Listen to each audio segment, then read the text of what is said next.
definitely, we are denying that plan from the context of being sinister and really plotting against the former president. It's not like that. We are just making sure that the PNP will be up to its mandate of protecting the peace and order and the well-being of the citizens, even though this an event as controversial as this goes down. So Chief Marbil, tama ba inauthorize ninyo na tawagan yung iba't ibang pangkat ng PNP si General Torre? Siya nang namahala ng lahat. Ma'am, ako po ang in charge po ng Philippine National Police. I just ordered General Torre to prepare. Yun po yung contingency natin kasi we heard from the news coming from the former president that there will be an ICC. Pero iba-iba na yung mga grupo na tinatawagan niya, hindi na si IGG lang. That's ma'am, dun sa atin sa ano natin, meron po yung power ng CIDG that's really to help from other units po. Okay naman po sa Philippine National Police po yan. Okay, eto naman tayo sa mga nangyari doon sa Villamor na, no, sa 250th. Ano na ang nangyari doon? Gusto lang natin malaman at itatanong kung anong nangyari dahil nandito na tayo, no? Umabot na tayo sa Villamor. Was there a time na may binantaan ka o tinakot o pinagsabihan kung sino man doon? At the end of the day, ma'am, everything that happened in the 250th wing is for the purpose of bringing the former president to the plane peacefully. So, nandun yung continuum on the application of forces. So, nandun yung pakiusap muna na ginawa namin simula pa nang siya ay ma-take into custody up to nang isasakay na siya. So, continuum forces, pakiusap and everything. And kailangan there's always a time to tell them that... Parang hindi na pakiusap ang nangyari. Yes, ma'am. Kasi inaresto na ninyo si Attorney Medialdeo, sabi ninyo, obstruction of justice, tama? Force continuum, ma'am. At Na hindi sinabi na nila sa ninyo pakiusap. doon sa last hearing natin, under oath, sinabi naman ninyo na talagang hinandcuff ninyo at binasahan na ninyo ng Miranda, Because tama? on the force continuum, ma'am, pataas ang application of force. Pinakiusap ko, 10 oras na nakikiusap, hindi masunod, and alas 12 na, mag-alas 10 na, lilipad ng eroplano, Pero teka, in-elevate ko ng konti. So I became nandidiin ka forceful na. at that time. Okay. Pero ang tanong, bakit inaresto? May paghadlang ba sa proseso ng batas? May tunay ba na obstruction of justice? May panahon ba na pinigilan ni E.S. Medialdea kung sino man testigo na magsalita? Binago ba niya? Sinira ba niya yung mga dokumento? Tinago ba niya ang makakatakas na suspect? Lahat ng obstruction of justice, may pekeng pangalan ba na binigay? Pinagtatanggal niya na paglitis ng isang krimen, lahat ba yun talagang obstruction of justice? Alin bahagi dyan ng obstruction? Ang specific po ng ginawa ni E.S. Medialdea para siya ay aking arestuhin sa obstruction of justice, he prevented me from taking physical custody of President Duterte so that he can be boarded on the bus that will bring him on the plane. Yun na, ma'am. Kaya part yun, I read him his right. Kaya pataas na pataas, ma'am, ang level ng... So talaga Nick, How did he prevent you? Kasi ang nakita ko naman, naglagay lang naman siya ng upuan dun para upuan ng dating Pangulo. He is placing himself between me and the former president, ma'am. Umarang siya. Kaya ba niyang harangan yon? Daan-daan pulis ang kasama mo? Ako, ma'am, personal na hinarang niya, which is kailangan ko siyang alisin so that I can actually order my men to take custody of the former president and bring him to The Hague. Ang dami-dami po ninyo. May kakayahan ba o kapangyarihan si E.S. Medialdea na hadlangan ka at yung libo-libong kapulisan na dalhin si PRRD sa Hague? Yes, ma'am. Kasi nung nandun siya, hindi namin nagawa. Pero inaresto ko siya, nagawa namin, ma'am. Tama ba yon? Klaro ba kayo na ang ginawa lang, ang sinabi nyo sa last hearing, ang sabi ninyo, he was blocking my way, preventing us. He placed another chair at the side of the president for the former president to sit. Yun lang, naglagay lang ng upuan. Obstruction of justice na ba yan? Opo, ma'am. Kasi, ma'am, kung hindi siya umalis doon, hindi namin talaga maisakay sa bus si former president. Kaya nga, Dahil lang sa isang upuan? no ma'am, pag umupo siya uli, problema na uli yun ma'am. Paano namin siya mapalakad? Di, bubuhatin namin siya. Eh, Which is, libo-libo I really naman don't want to kayo. do. Yes ma'am. Apakaklaro naman sa PD 1829. Yung obstruction of justice, iilan lang naman ang patakaran, ilan lang yung pamamagitan para obstruction. Wala namang sinasaad doon na, lalagyan mo ng upuan para maupo yung matanda. Meron bang ganun? Basta ang bottom line lang po dito ma'am, after he was removed from the area, wala pang 5 minutes ma'am, the former president said, let's go. Kaya siya ay So, sumakay what ng bus. particular mode? Wag mong gawing justification yan na General Torre na porque na-handcuff mo na si A.S. Villaldia, 5 minutes, nadala mo na kaagad si Pangulong Duterte sa aeroplano. Ang tanong dito ngayon, yung pag-handcuff mo ba, anong justification mo? Yun lang naman. Yun lang naman, bakit? I stand by it, sir. I read him his rights and tell him what law he's violated and I arrested him and told him exactly what is the basis of my arrest for him. And lawyer siya, sumama naman sa akin sir ng maayos, si A.S. Medjaldea. Actually, hindi ko na nga Sino hindi nailagay ang- sasama doon? Kadami ninyo doon. Kaya nga, Handcuff sir. na ninyo. Ganun lang talaga sir siguro dahil there's really a need to put an end on everything at that night na So, kailangan matapos balik na tayo. yung situation. Balik tayo. Ilang bisis mo na inulit-ulit. Hulihin si President Duterte at dalhin sa daig. Yun talaga mission mo. Yes, sir. Sino nag-order sa'yo? The Chief of the Philippine National Police, sir. Si Senator Robin nagtsatsaga rito, sabi niya magsasalita din daw siya. Okay lang. Okay. Thank you, Madam Chair. Maraming salamat po sa ating ginang tagapangulo at kay General Bato, Senator Bato. A'udhu billahi minasyaitanir rajim. Bismillahirrahmanirrahim. Alhamdulillah rabbil alamin. Bismillahi wassalatu wassalamu ala Rasulillahi. Assalamualaikum warahmatullahi wabarakatuh. Magandang hapon po sa inyong lahat. Pasensya na po, ako po kasi may press con. Kailangan po akong makaalis kaagad. Gusto ko lamang pong iparating sa lahat na wala na po dito si Pangulong Rodrigo Roa Duterte. Ito pong mga pinag-uusapan. Training us from taking custody with the I don't president. see him touching you. Wala dyan sa video, hindi ka naman hinahawakan. Nasa gitna siya, ma'am, namin.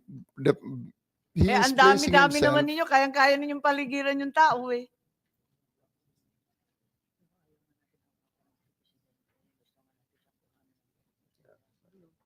So palagay ko, paikot-ikot tayo dito sa istorya. Ako hindi naniniwala na may obstruction of justice.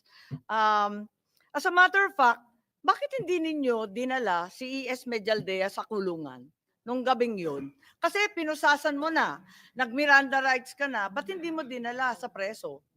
I have the option to file the case which way I deem appropriate at that time, ma'am. At ang nakita ko, dahil siya ay sumama sa former president sa aeroplano, I would just file the case later at the time. Depende na rin sa akin yun, ma'am, bilang arresting officer, whether I would like to. Lahat yun Pursue the pwedeng case gawin or ng not. arresting officer, Yes, sigurado ka? Yes, Kasi, ma'am. di ba, arrested person, 1 minute si E.S. Medjaldea. Pagkatapos, di mo naman dinala sa kulungan. Ang ginawa mo, sinakay mo sa aeroplano, naging pasahero sa Hague. Paano nangyari yun? Tumakas ba siya sa kustodiya mo? Pinatakas mo ba? Rinilis mo ba? Ano nangyari doon? Inaresto mo tapos rinilis. Anong klase yun? Those are decisions made in the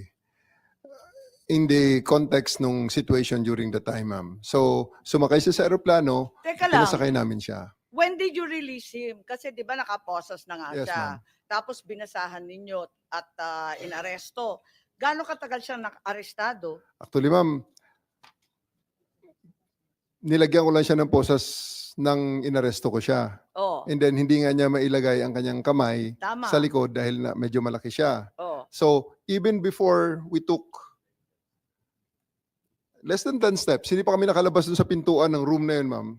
Eh, hindi ko na ikinabit ang isa pang posas. And then, when he was in the bus, tinanggal ko na yung posas at pinasakay si Ms. Medjaldea. Sabi ko, maraming salamat sir, antayin mo na muna ang presidente dito sa bus para sabayan mo siya papunta sa aeroplano. Ang sinasabi niyo, diskarte mo na yon. Yes, ma'am.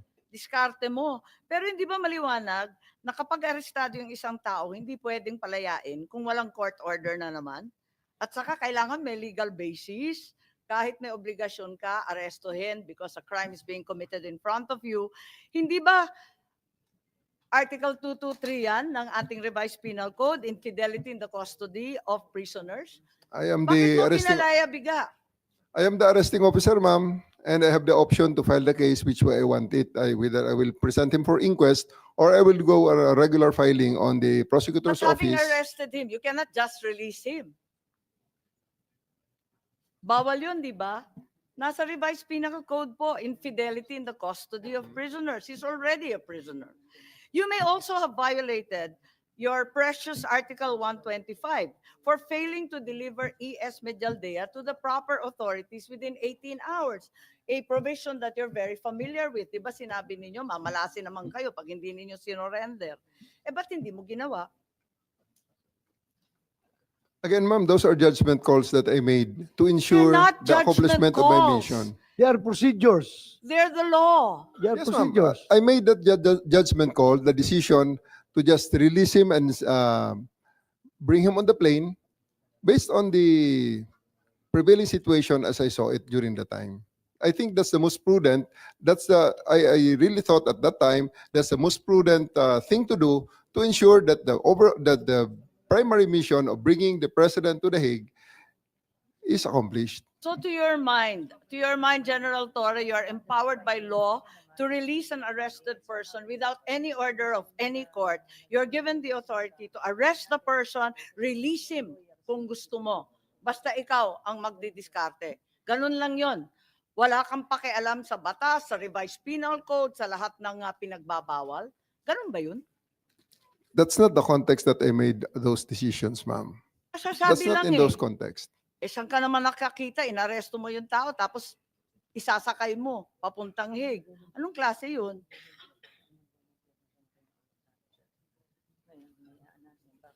Nandito pa ba si Attorney Delgra?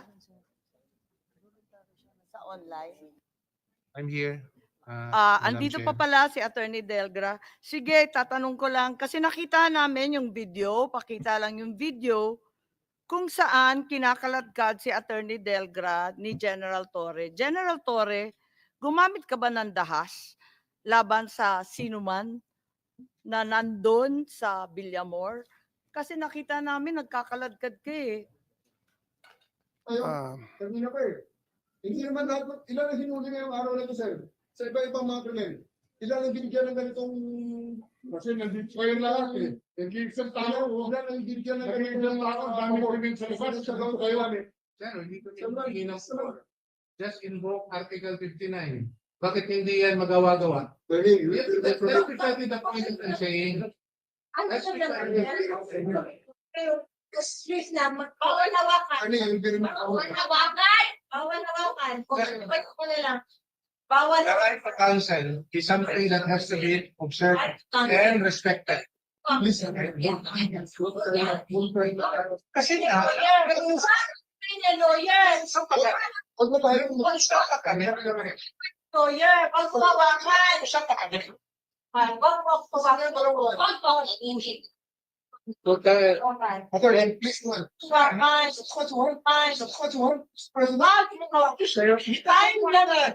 Kayo mga General Torre, anong masasabi ninyo dito? Hindi ba yung pagtanggal ng upuan at pagkaladkad, paggagamit ng dahas?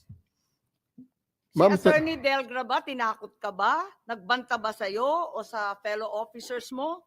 Physically, he was hindering you na naman from bringing PRRD to the plane. Bakit niyo ginawa yan? Ma'am, thank you very much for again showing that video for us, for giving us a chance to clarify the context of that video. Yan nga ma'am, kitang-kita naman natin kung hindi natin ginawa yon. Sasama ba ng kusa si President Duterte na sasakay sa eroplano? Kung hindi natin i-escalate ang ating Ang mga... sinasabi niyo, General Torre, gawain at tamang gawain ng kapulisan ang magbanta, kaladkarin at gumamit ng dahas sa sino mang iaarestuhin nila? Ma'am, in time na nga inaaresto natin, tinututukan pa natin ng baril eh. So that is in Eto, the force continuum. Kaya okay to. Ibig sabihin, ma'am, presence lang natin, kausapin lang natin, that's the first step, okay yan. Hindi nag-comply, lalabas tayo ng non-lethal weapon. Hindi pa rin nag-comply, we escalate on the other tactics that is deemed necessary and allowed by law na gamitin Allowed by natin. law? Sigurado ka ba? Yes, ma'am. Talaga? That is part allowed by law and by regulations, the appropriate measures to ensure that the person is taken into physical custody.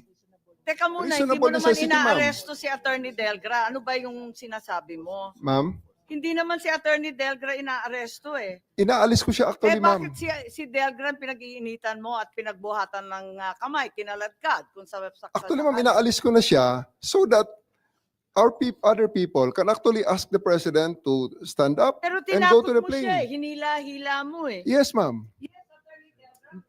Because hindi naman siya aalis kung hindi natin gagawin sa kanya yon. Tinakot ba ninyo, Attorney Delgra? Madam President, Madam Chair. Yes, Attorney Delgra, nandiyan pa kayo? Apo, I've been listening to the answers of General Torre. Mali ata yung context na sinasabi niya. If I may. Yes, please proceed, Attorney Delgra. Hindi naman kayo Thank you, inaaresto. Madam Bakit kayo binantaan? Bakit kayo kinaladkad? Hindi namin maintindihan. Tama po, Madam Chair. Pati po ako, hindi ko rin maintindihan kung bakit ginawa ni General Torre sa akin yun. No? But what we have been saying, si E.S. Mildaldea, pati po ako, nandun sa tabi ng dating Pangulo, ina-advise po namin siya as our counsel to invoke what the legal remedies available to him. Yung pong una, yung sinasabi ko na rin dito sa video, yung Article 59 ng Rome Statute, na kailangan siyang dalhin doon sa competent judicial authority ng custodial state. And the former president understood it very well. And that's the reason why he keeps on telling General Torre na dalhin siya sa korte. Pangalawa, which General Torre has not amplified a bit. Earlier, as mentioned, the doctor was able to get in, and the doctor herself said that there is a medical emergency na kailangan i-admit ang dating Pangulo sa hospital. And we have said that a number of times, me personally, to General Torre, and he has repeatedly denied the request. Yun po ang katotohanan dyan, patungkol doon sa rights ng dating Pangulo that he be brought to the hospital for a medical emergency. At one time, we even have an exchange with General Torre, and I hope he will admit this before the committee. I asked him na may medical emergency, and he was asking for a medical abstract. Sabi ko, we don't have a medical abstract because the situation is fluid. We just learn about it now. You want to talk to the doctor? He doesn't want to talk to the doctor who was already there examining the former president. And that's how it happened. As it turned out, we knew all along that he will never be taken out of Villamor except into the plane and onto the Hague. Yun talaga ang plano. And he has in fact admitted it already in the interviews and before the Senate committee. Thank you, Madam Chair. Thank you very much, General Torre. May isasagot po ba kayo dyan? Dahil eto nga, nagbanta ba si Attorney Delgra sa inyo o sa mga opisyal ninyo? Was he physically hindering you from bringing PRRD to the plane? Was he committing a crime?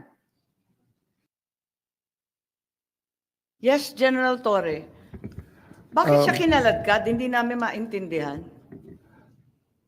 As Attorney Delga has himself admitted, sinasabi niya may medical emergency, may mga opinion ng doctors niya, which is contrary to the opinion of our doctors. And I think we can put that to rest already na walang medical emergency because the president himself, before he landed on the plane, made a video, sent to her daughter, posted on the internet, saying that he's okay. So I think talagang ngayon, Hindi ang nasubstantiate pasyente natin, nagsasabi noon ng doktor ko. Na nasubstantiate, personal choice, na- by the way. nasubstantiate Hindi natin, yung, ma'am, army doctor. na wala nga talagang medical emergency. And Balik you have the tayo kay hindsight Attorney of a Delgra. 2020 vision, 2020. Okay lang yung collateral damage, yung mga katabi ni Presidente Duterte. Okay lang na saktan, arestuhin, na walang kasalanan yung mga katabi at nandyan para lang sumuko si PRRD. Ma'am, I do believe that everything that I did during the time are all within the ambit of the law. Kung ngayon, kung may mga taong gusto magreklamo at ireklamo ako, I can answer them on the proper forum if they file the appropriate charges in court. Thank you, ma'am. Yes, Attorney Delgra, did you think you were going to be the next to be arrested? Ang sinabi Yes, ninyo Madam kasi Chair. After, ang sinabi ES ni General Torre nung nakaraang hearing, nung first hearing, you are going to arrest Attorney Delgra. Tama po? After I arrested that AES was Mijaldea, correct. ma'am, when I came back to the room, I told him, you're the next. So he stepped out and then left PRRD and PRRD said, let's go. Eh tinakot mo na, bakit hindi mo inaresto si Attorney Delgra? He already stopped preventing me from doing my job. So umalis na siya. How was There's no he need for me. preventing you? Hindi namin makita sa video, Attorney Delgra. You stopped preventing him. What exactly were you doing that prevented him? Perhaps if I may recall, just a few minutes before that, Madam Chair, sinabi ni General Torre na inaresto niya na si ES Mijaldea at ako na yung susunod. Sa totoo lang, pagkatapos niya, and then eventually, 5 minutes thereafter, sumunod na si former President, and which is not true. Kasi pagkatapos nung umalis na si ES Mijaldea, nagbanta pa si General Torre na hihilain ko yan. I was still there beside the President. And actually, I did not left the side of the President. I was pulled out by one of the PNP personnel away from the President. And that's shortly thereafter, few seconds thereafter, they were able to secure the body of the former President. Andun na, maraming mga PNP na who surrounded the former president. And that was when I realized that they were able to secure the former president. And I realized then that he would now be brought to The Hague, as what General Torre has been telling us throughout the day that he will do it. So, obstruction of justice ang sinasabi ninyo tungkol kay Attorney Delgra at kay ES Mijaldea, pero hindi na inaresto si Attorney Delgra. Tama po ba? Kasi sumakay na si PRRD sa eroplano. Yes, ma'am. Kung tutuusin, hindi na kailangan magbuhat ng kamay, magkaladkad, hilain. Kasi sumama naman pala eh. After they were after I made it very, very clear that the escalation of yung aking pag-i-insist na sumunod sila sa aking sinasabi na sumakay si Presidente sa eroplano ay talagang nakita nilang desidido at determinado tayo doon. So, Disidido fairness kayo naman- hanggang sa nananakot kayo, nagbabanta kayo, nanghihila na kayo, physical na yung hawak ninyo. for whatever it's worth, ma'am, wala namang umabot. Hindi, and I would like to give credit to Attorney Delgra and to the former president na hindi na umabot sa ganong level sapagkat sila naman ay sumunod na, si former president ay sumunod na at sumakay sa eroplano after all those things happened. Pero napakaliwanag sa ating revised penal code, sa obstruction of justice, napakaliwanag rin sa manual ng PNP na dapat walang force, violence, threat, intimidation, or other means to vitiate the free will of the arrested person. So, bawal pa rin yun, di ba, sa manual ninyo? Bawal talaga yung paggagamit ng dahas, pananakot, pambabanta. Bawal yun eh. Ma'am, the word there is reasonable force. Ang bottom line ng context ng lahat ng yan ay reasonable force. Kaya nga, Was it reasonable given that Attorney Delgra was just sitting there and saying that Article 59 should apply? Bawal ba magsalita?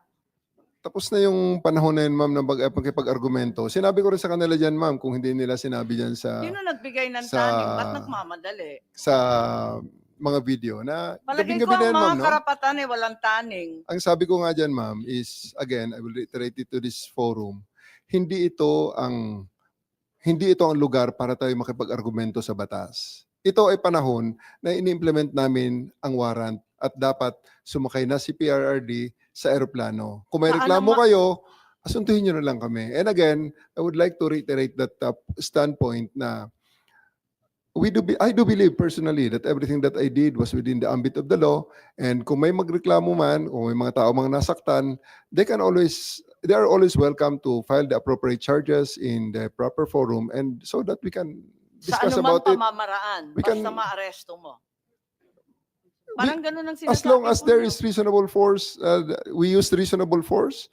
And yun nga ang sinasabi namin kung andito si Senator Bato, alam na alam yan, lecture yan ang force continuum. Yun ang basically force continuum is the one that mandates yung Yung force continuum mo palapad ng palawak. Sabi ko, di ba sabi mo, ang mission mo, arestuhin lang ang dating Pangulo. Bakit pati si E.S. Medialdea, si Attorney Delgra, hindi naman bahagi ng mission mo yon? Di ba escalation na to ng mission? Lumawak na lang ng lumawak. Pati yung iba, dinamay-damay na wala namang kaya kinalaman doon. Inaresto na, kinaladkad na, tinakot na. Tama ba yun? nakita nyo naman, ma'am, si Attorney Delgra pa lang hinawakan ko, bigla lang pumasok na si Kitty. Lalo na siguro pag andyan sila at pinatayo na ang presidente at dali Ako na sa naman, plane. General, sasabihin nyo sa akin, takot ka sa babae. Escalation of force lang, ma'am, ang tama lang namin. Tama Kahit lang sa na babae? yung appropriate force lang. Yung appropriate force lang. O Hindi delikado nga, naman si ma'am. PRRD yan Hindi naman yan ang mission order mo. Mission order mo si PRRD, hindi lahat ng kalakip na at kalapit niya. Anyway, ma'am, as I said, we'll just, kung may mga gustong magreklamo doon na sa tingin nila ay nalabag ang kanilang mga karapatang pantao, we committed mistakes, let's... May edad na rin si Attorney Delgra, may sakit si E.S. Medialdea, tignan mo naman yung nakaharap sa kanila. Kaya ba nilang pigilan kayong mga pulis na arestuhin si PRRD kung ninais ninyo? Tignan naman ninyo yes, itsura. yes, Di ba, libo-libo yan Ang pinagmalaki pa, 7,000 ang handa. yes, ma'am. Actually, they actually were successful in preventing us from taking custody of the president for 10 hours. Nung inescalate na lang namin at inalis na namin sila sa scene, saka pa lang namin nagawa ang aming mission. Pinagbawalan kami mag-contempt at sinabihan kami na wag na lang. Kaya hahayaan ko na lang kahit labo-labo yung kwento po ninyo. Magtiisan po tayo pero hindi talaga ako natutuwa dahil hindi nagsasabi ng totoo at iba-iba yung sagot. Napakahirap ng ganito. Dumating nga kayo. Hindi naman pala handa magsabi ng katotohanan. Punta na natin na yung hindi napunta nun dati, Prosecutor Fadulyon,